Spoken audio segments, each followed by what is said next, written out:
Hello guys, welcome to my channel. Ngasidi Arbin Giisay lama tamin na si.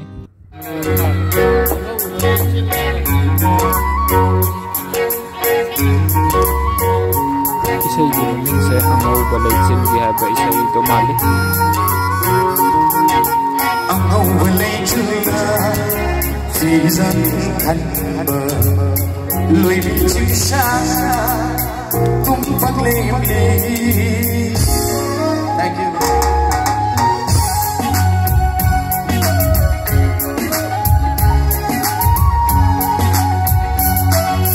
Angouba Leichil phi dân thân bờ lùi bị chữ xa tung bắt lên đi. Ai khôi anh wari mutali ai khôi anh tàu đi asang mahalo trời thô tam satu ma lam hang thầm đi ai khôi anh wari mutali ai khôi anh wari mutali. Baya na nakatanim na kami na sa may kami no. May yata na kami na. May sana may na kami na hindi ko. Thank you, thank you.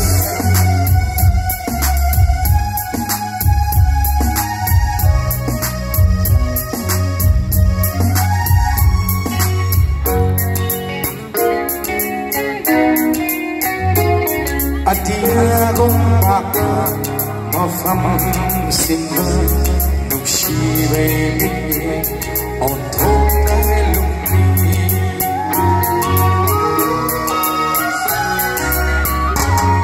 koruni mangala nong akum ibana nungsibe mai khongna kaya da bhajiba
mafam simba nungsibe bigye onthok kalumni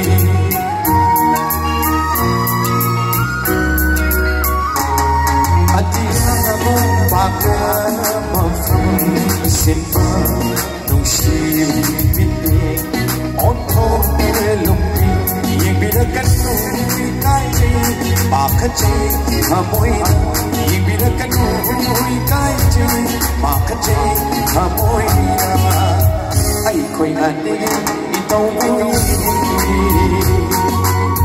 ai khoi ane tau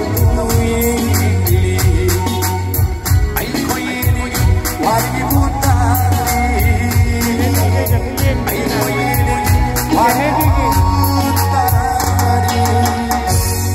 Thank you so much. Thank you.